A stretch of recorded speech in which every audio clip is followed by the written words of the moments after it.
popularisation du sport.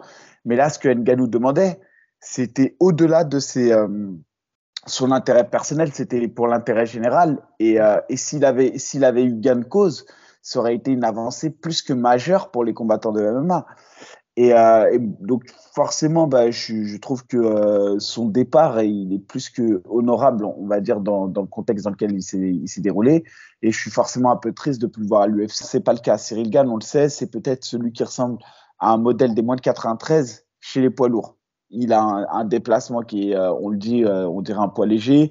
Il n'a pas un punch de ouf, mais il a un débit de ouf, il a un volume de ouf. Donc en fait, j'ai envie de dire, c'est un premier combat chez les poids lourds qui est très bien pour John Jones parce qu'il ne va pas rencontrer ce qu'on appelle la force, genre un Brock Lesnar, où il ne va pas rencontrer le knockout power de Ngannou, il ne va pas rencontrer la brutalité de Pavlovich. Donc voilà, donc je ne crois pas que cet argument, en tout cas là sur ce combat-là, va être très important ou est pour moi une grosse interrogation.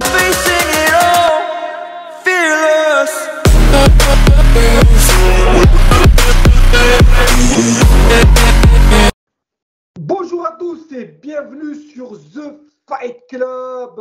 Aujourd'hui, petite analyse time avec celui qu'on ne présente plus, le spécialiste en géographie, Mickaël Lebou. Mickaël, comment vas-tu?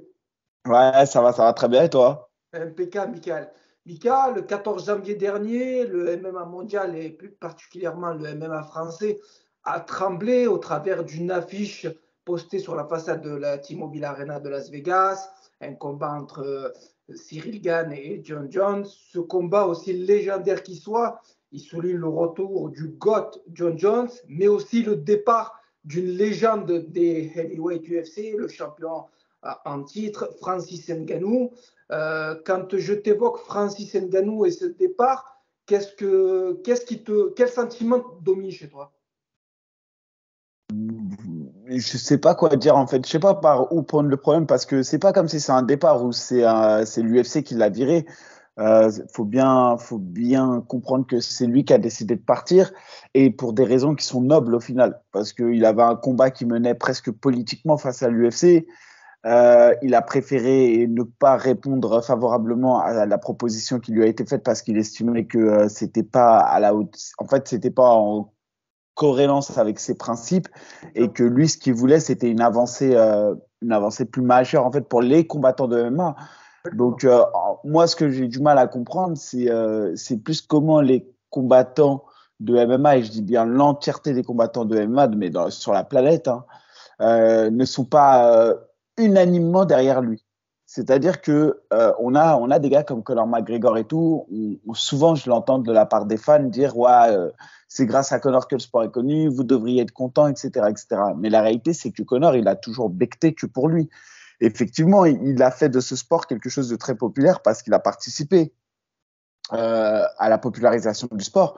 Mais là, ce que Ngannou demandait, c'était au-delà de son intérêt personnel, c'était pour l'intérêt général. Et s'il avait eu gain de cause, ça aurait été une avancée plus que majeure pour les combattants de MMA. Et donc forcément, je trouve que son départ, il est plus que honorable, on va dire, dans le contexte dans lequel il s'est déroulé.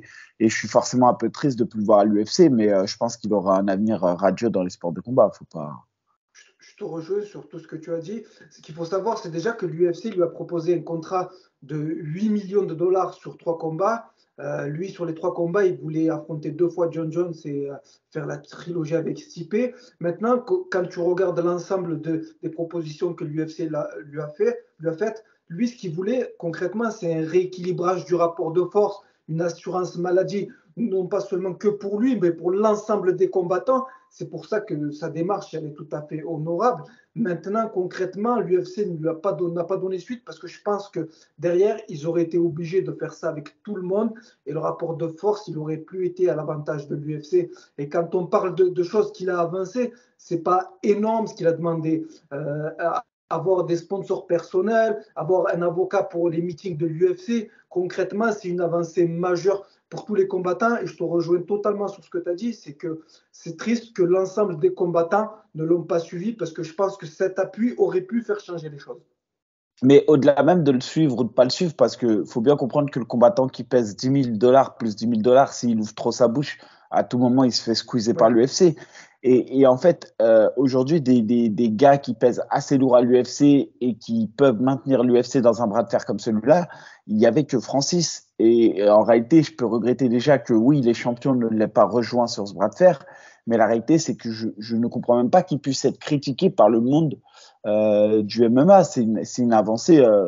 Bah, c'est une avancée majeure et c'est une avancée qui va dans le bon sens. C'est comme si demain je dis j'espère qu'il n'y a plus la pauvreté dans le monde. Et qui peut ne pas me soutenir? Tu vois ce que je veux dire? C'est démagogique, mais qui ne peut pas me soutenir? Et là, lui, son combat, il était noble. Et il allait au-delà de son combat personnel. Donc, vraiment, pour ça, chapeau à lui, quoi. On parle en tout cas pour une prochaine étape d'un départ vers la boxe et notamment il y a deux combats qui se profilent pour lui, peut-être face à Fury et Joshua. On parle aussi également d'une arrivée au PFL. Je pense que dans les semaines, les mois à venir, on y verra un peu plus clair. Maintenant, on va passer un petit peu à l'analyse du combat qui nous ravit tous en tant que Français. Le retour de la légende au premier plan, John Jones face à Cyril Gane.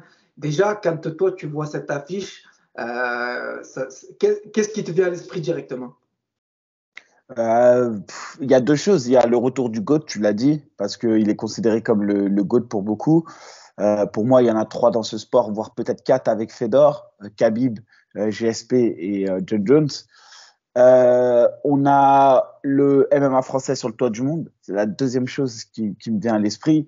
Et voilà, c'est tout. C'est le MMA français sur le toit du monde et le retour du GOAT. Voilà. Aujourd'hui, si le MMA français est sur le toit du monde, c'est parce qu'on a le retour du GOAT. Parce que si on avait mis, par exemple, un combat le 4 mars, Francis Ngannou, Cyril Gane pour la ceinture face à Blade, on aurait tous été super contents, mais ça n'aurait pas eu, je dirais, le même impact. Là aujourd'hui, il faut comprendre que c'est une figure emblématique, une légende vivante, c'est le cas de le dire, du MMA qui est encore actif. On a peu de, tu vois, comme je dis, Khabib a pris sa retraite, Georges Saint-Pierre a pris sa retraite, Fedor, c'est plus le Fedor de l'époque. Aujourd'hui, le seul qui est vraiment encore avec une incertitude, est-ce que c'est toujours le GOAT ou est-ce que c'est plus le GOAT de l'époque, c'est John Jones.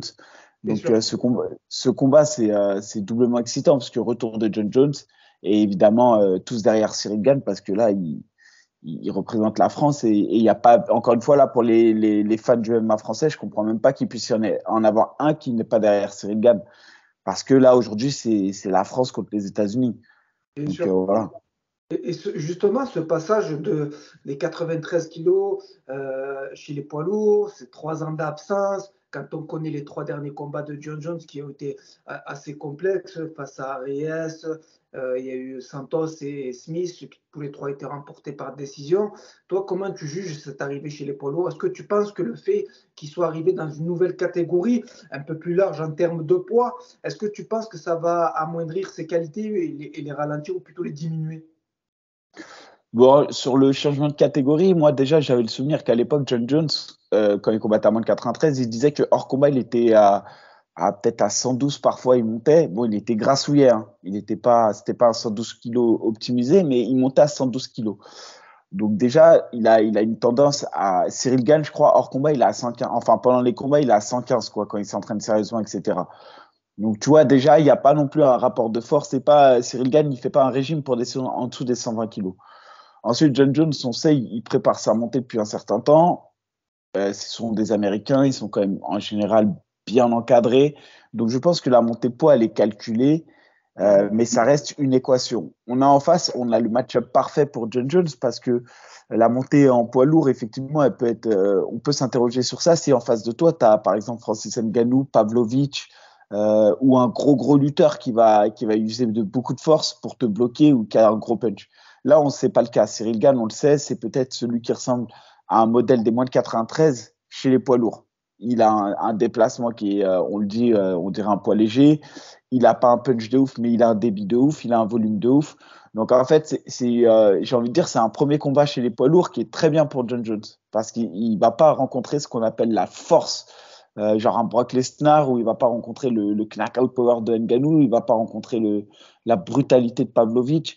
Donc voilà, donc je ne crois pas que cet argument, en tout cas là sur ce combat-là, va être très important où est pour moi une grosse interrogation. Mon interrogation première, c'est de savoir comment John Jones va revenir. Est-ce qu'on va avoir le John Jones de Saint-Preux, Ouais. un John Jones pas préparé, qui a pris le combat un peu comme ça, ou est-ce qu'on a un John Jones qui est hyper prêt?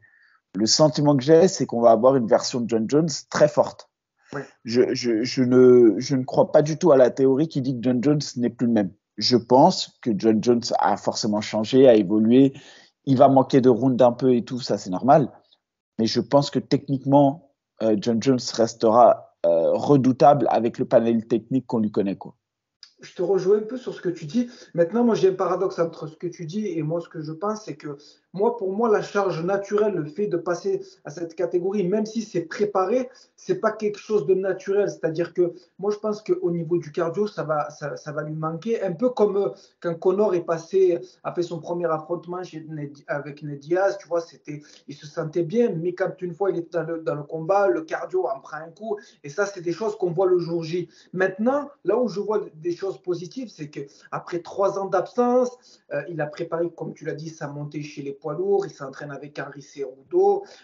Il est déterminé. On le sent très impliqué. On sent qu'il a vraiment envie de mettre de côté tout ce qui était noir dans sa carrière et de se relancer positivement. Maintenant, il affronte un combattant comme Cyril, très dynamique, très mobile. Un peu moins, John Jones l'est un peu moins, mais John Jones, il a une allonge exceptionnelle, un jeu de jambes exceptionnel également, des coups devenus d'ailleurs. Donc je pense que le match-up vraiment nous permettra de voir un combat exceptionnel. Toi, quand tu Bah, vois Cyril Gane arriver à ce stade de la compétition, quand on sait qu'il a perdu face à Francis Ngannou, derrière il revient d'une magnifique manière face à Taito Ivasa, un nouvel accès au titre, on peut dire clairement que les étoiles, elles sont toutes alignées pour lui. après, Cyril Gane, on l'a tous vu. Je pense que Cyril Gane est un génie dans ce sport. C'est clairement un génie, ça c'est indéniable. Faire ce qu'il fait en si peu de temps, et j'ai presque envie d'aller plus loin, c'est que je le sens pas. Cyril Gane, je crois que c'est pas une surprise si je dis que c'est pas le plus travailleur et le plus besogneux de tous les Oui. combattants de MMA. Je pense que c'est quelqu'un qui, si tu regardes le temps d'entraînement par combat, il est peut-être parfois inférieur à des mecs qui combattent dans des organisations archi moins importantes. C'est un gars, Cyril Gane, c'est sa principale arme, son atout majeur, c'est son génie, son talent. Et son plus gros inconvénient, bah, c'est ça aussi, parce que quelque part, ça l'a poussé à la fainéantise. Je pense que c'est quelqu'un qui a du mal à se faire mal, on va dire, entre guillemets. Maintenant, on sait, il est capable de tout. Il a fait déjouer n'importe quel adversaire en pied-point. À l'heure actuelle, aujourd'hui, s'il y a une faiblesse qu'on ne connaît pas de lui, ou du moins une de ses qualités, c'est qu'il est capable de faire déjouer n'importe qui en pied-point. Maintenant, on a vu que face à la puissance, il avait parfois du mal sur la lutte face à Ngannou. Euh, John Jones, on serait que ça ne sera pas une lutte aussi puissante, mais je suis persuadé qu'il va avoir une lutte très technique. Maintenant, Exactement. la question, c'est de savoir comment il va réagir face à cette lutte. On sait aussi qu'il va être beaucoup plus en alerte. Voilà, il ne fera pas les mêmes erreurs qu'avec Ngannou, c'est-à-dire qu'il ne va pas mettre des middle pour se faire saisir la jambe et tout. Je pense qu'ils vont rester sur des coups de pied très bas, etc., avec beaucoup de déplacements et voir un combat no fight. C'est un peu l'idée. Hein. Il va falloir faire du in-out, se barrer comme il sait faire et prendre le moindre risque possible pour aller à la lutte. Après, c'est des suppositions. En tout cas, ce que je peux dire sur ce combat, c'est qu'on a envie de voir Cyril s'imposer. Ça, c'est incroyable. Sur le panel technique, j'ai quand même le sentiment que John Jones a plus de dimensions maîtrisées et de cordes à son arc sur ce combat. Mais par contre, Cyril Gane, lui, a quelque chose que les autres n'ont pas, c'est son pied-point et sa capacité à faire déjouer. On l'a vu, il a un gros fight IQ. On l'a vu, il a des déplacements de ouf. En pied-point, c'est incroyable. Voilà, je pense qu'il n'y aura pas de surprise. Hein. S'il gagne le combat, ça ne sera pas en lutte, ça ne sera pas au sol, hein, les gars. Bien sûr. Ça sera en pied-point et ça sera comme ça. Je suis d'accord avec toi parce que je pense que moi, pour moi, la clé de ce combat pour Cyril, ça sera de gérer la distance comme il fait habituellement, de ne pas se laisser emporter, de ne pas rester à portée de John Jones parce qu'on sait que John Jones, c'est quelqu'un d'assez fixe. Quand il touche, surtout avec une allonge qu'il a, je crois qu'il a une allonge de 2,15 m, ce qui est énorme. On sait qu'en lutte, comme tu l'as dit tout à l'heure, ce n'est pas une lutte surpuissante, mais c'est une lutte très technique, très mesuré. Le fait qu'aujourd'hui il est accompagné de Cerudo, ça rajoute une couche supplémentaire au niveau de sa lutte. Donc je pense que si on prend cet aspect-là, les clips, moi je pense personnellement pour John Jones seront plus au niveau de la lutte parce que c'est pas parce que c'est une force, mais c'est parce que plutôt c'est une faiblesse du côté de Cyril, donc qui pourra mettre ça en place. Maintenant, c'est un combat très difficile, je trouve, à pronostiquer. Difficile, ouais. Après, je pense qu'on n'a même pas envie de le pronostiquer. Ça veut dire qu'on a tous envie de voir Cyril Gane gagner. Tu vois, je crois que là, pour le coup, vraiment, on veut que Cyril gagne. Et même, admettons, si on n'est pas trop fan de son style ou tout, si t'es français, combattant de MMA en France, etc., tu veux qu'il gagne parce que il faut comprendre de la dimension que le MMA va prendre en France. Aujourd'hui, c'est lui qui est sur le toit du monde, mais ça va servir à toutes les générations qui vont arriver derrière. Je crois vraiment que les gens, faut qu'ils comprennent que c'est peut-être un tournant pour le MMA français s'il arrive à s'imposer et à prendre cette ceinture face à John Jones. Je pense que là, vraiment, la France est en train de prendre une nouvelle dimension. Si on arrive à gagner ce combat, je dis on dans le sens la France. Maintenant, effectivement, si tu analyses avec plus de recul sur le panel technique et tout, je pense que John Jones a plus d'armes pour imposer un game plan et a plus d'armes et aura donc forcément plus de possibilités pour gagner le combat. Maintenant, comme je t'ai dit, j'ai même pas envie de faire preuve de, je sais pas comment dirais-je, j'ai pas envie de faire preuve de raison dans mon raisonnement et dans le pronostic. Donc, je te dis, c'est plus le cœur qui va parler pour le coup et j'espère une victoire de Cyril Gane. Et pour le coup, on sait comment il doit gagner. Par rapport aux armes qu'il a, on sait ce qu'il doit faire.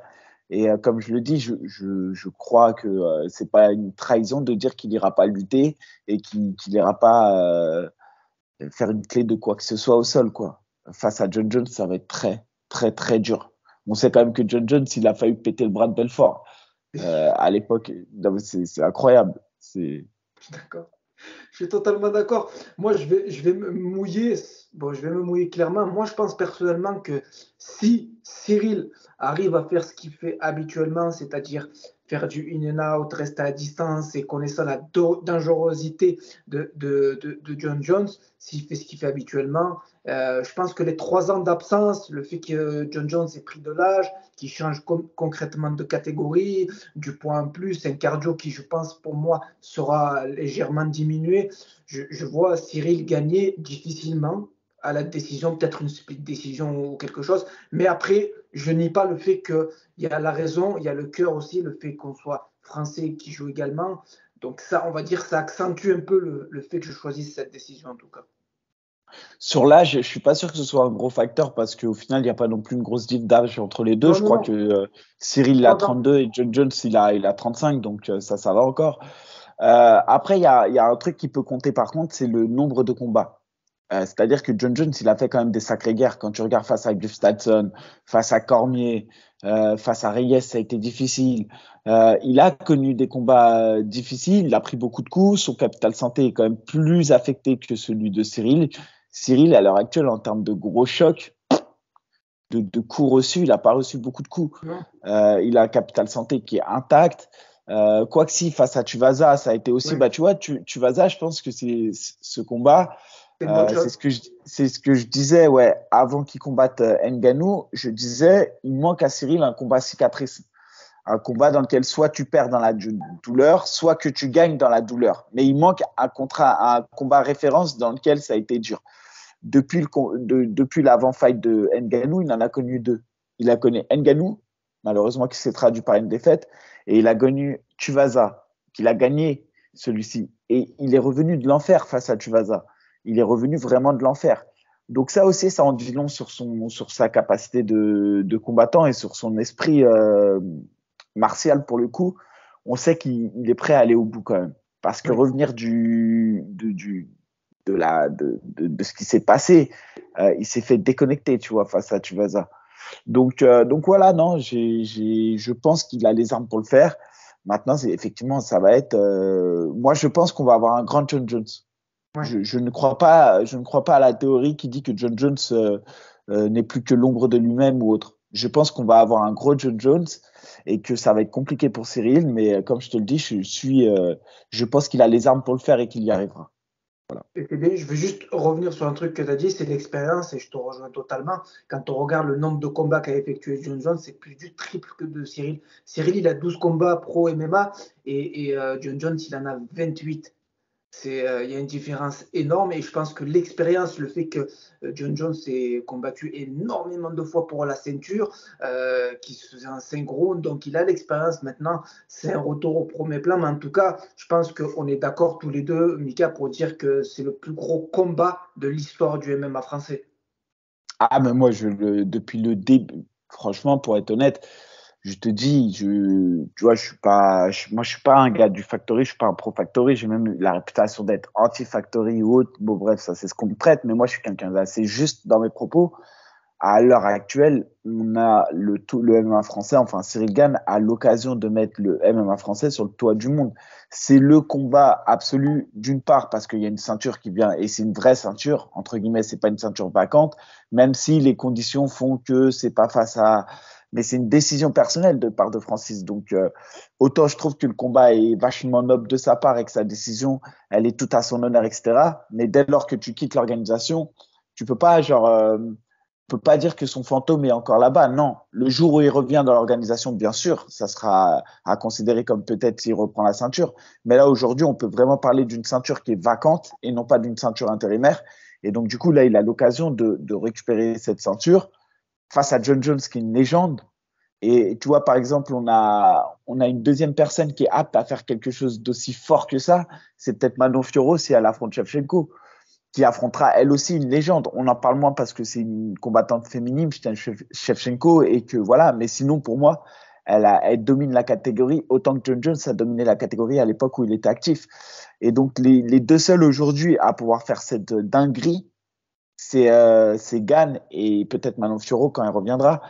Mais aujourd'hui, Gane, c'est acté, c'est le 4 mars. Et à la différence de Manon Fiorot, c'est que John Jones est un goth hyper médiatisé. Shevchenko et on le sait tous pour les combattants d'humains, un goth, mais pas médiatisé. Et donc, c'est ce qui fait que, il y a tout ce contexte qui fait que c'est le combat le plus attendu. Et je pense, en plus, c'est dans la catégorie, ce qu'on appelle reine, entre guillemets, des poids lourds, même si c'est pas celle que moi j'affectionne particulièrement.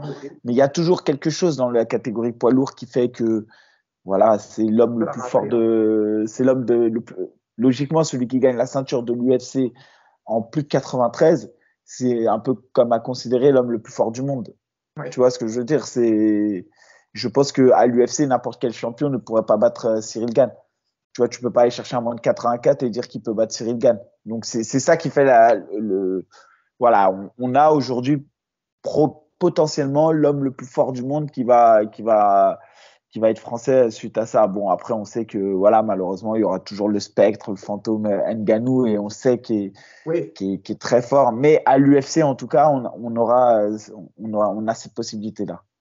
En tout cas, je réagis à ce que tu as dit par rapport à Manon Fiorot. Gros big up à elle et à Aldric Cassata pour le boulot effectué. Je pense que, comme tu l'as dit, elle aura la possibilité de décrocher la ceinture. Bon, Mika, en tout cas, je te remercie énormément parce que ton analyse et tout ce que tu proposes, c'est quelque chose de précis, assez technique. Et puis le fait que tu sois passé toi également par l'UFC, donc tu connais un peu les coulisses de tout ce qui se passe autour. Mika, après avoir fait un retour triomphant en décembre à l'ARES, est-ce qu'il y a un combat pour toi qui va se confirmer dans les semaines ou les mois à venir? Ouais, il y a quelque chose en tout cas qui est plus que en discussion, qui est pratiquement sur le point d'être abouti. On attendait les résultats, je pense, du côté du ARES d'hier soir. Je pense qu'ils voulaient s'assurer que certains résultats soient validés par les membres de leurs équipes qui validaient des départs peut-être vers des organisations plus prestigieuses. Après, c'est pas à moi d'en parler, mais ils en parleront.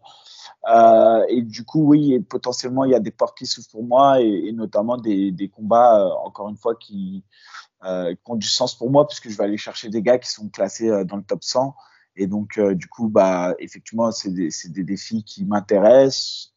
Enfin, c'est un défi qui m'intéresse.